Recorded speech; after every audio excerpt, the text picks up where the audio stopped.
नमस्कार दोस्तों, हमारे चैनल शिव शक्ति में आप सभी का बहुत बहुत स्वागत है। तो एक नए वीडियो के साथ उपस्थित है, नए जानकारी के साथ आप सभी के साथ।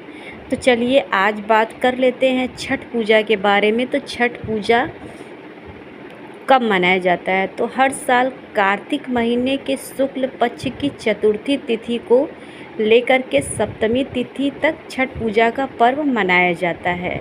4 दिन चलने वाले छठ पर्व के दौरान सूर्य देव को जल अर्पण किया जाता है, उन्हें अर्घ दिया जाता है सूर्य देवता को, और साथ में ही छठी मैया को भी पूजा की जाती है। छठी मैया का भी सूर्य देव की पूजा अर्चना करने और अर्घ देने का इसमें बहुत ही ज़्यादा विधि विधान है और इसकी मान्यता है।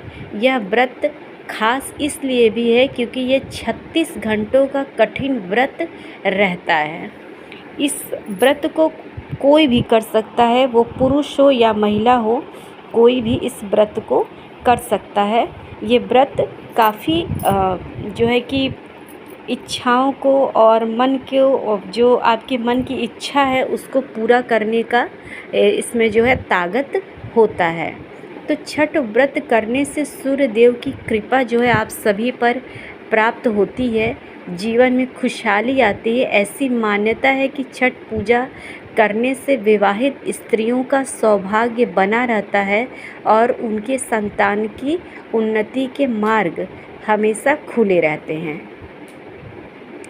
इसके साथ ही बात कर लेते हैं दोस्तों कि छठ पूजा कब है। तो 5 नवंबर 2024 छठ पूजा का पहला दिन है। नहाए खाए 6 नवंबर 2024 छठ पूजा का दूसरा दिन है।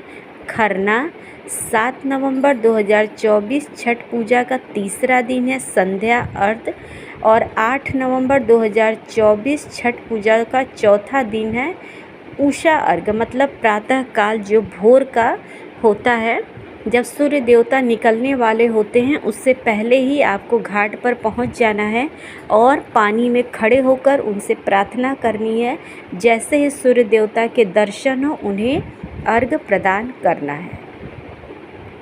तो अगर आप घाट पर नहीं जा सकते तो छठ की पूजा आप अपने छत पर कैसे करें, इसका भी बहुत ही विधि विधान है, सामान्य सा नियम भी है। अगर आप घाट पर नहीं जा सकते तो घर पर पूजा करने के लिए आप किसी साफ जगह को चुनें और आप अपने आंगन या छत की पर बनी छठ, आप अपने आंगन या छत पर जो है छठ पूजा कर सकते हैं। वहाँ पर आप अपने सभी छठ की पूजा सामग्री को इकट्ठित करें और छठ माता की पूजा करें। इसके बाद फिर सूर्य देव को अर्घ देने के लिए आप अपने घर की छत पर ही छोटे बच्चों के इस्तेमाल वाली जो स्विमिंग पूल होती है, आप उसे लें और उसमें पानी भर दें। पानी भरने के बाद आप सूर्य देवता को अर्घ दे सकते हैं। तो ये बहुत ही सामान्य नियम है। अगर आप घाट पर नहीं जा सकते हैं तो इस तरीके से आप सूर्य देवता की पूजा कर सकते हैं।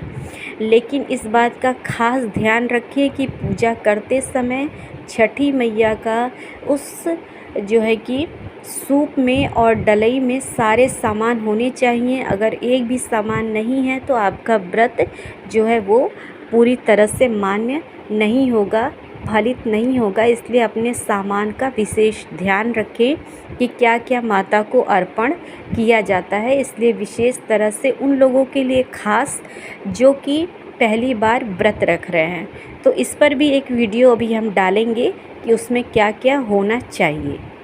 तो चलिए बात कर लेते हैं कि छठ पूजा करने की विधि क्या है। तो छठ पूजा के लिए सुबह ब्रह्म मुहूर्त में उठे, स्नान करने के बाद छठ का व्रत का संकल्प लें और इस दौरान सूर्य देव और छठी मैया का ध्यान करें।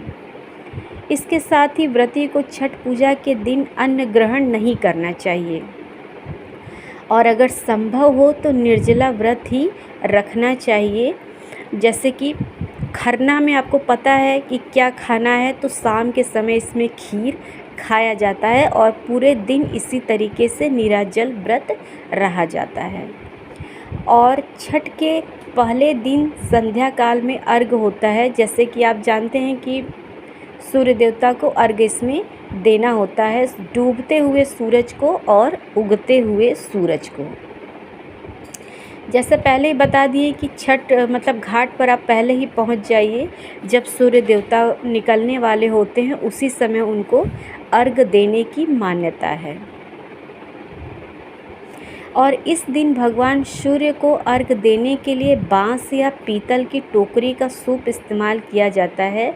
इसके लिए बांस या पीतल की टोकरी इस्तेमाल करते हुए सूर्य देव को अर्घ्य दिया जाता है। अगर आप सूप जो है पहली बार लिए हुए हैं तो आप सूप हर साल बदल दीजिए, लेकिन आप डलई को वही रख सकते हैं।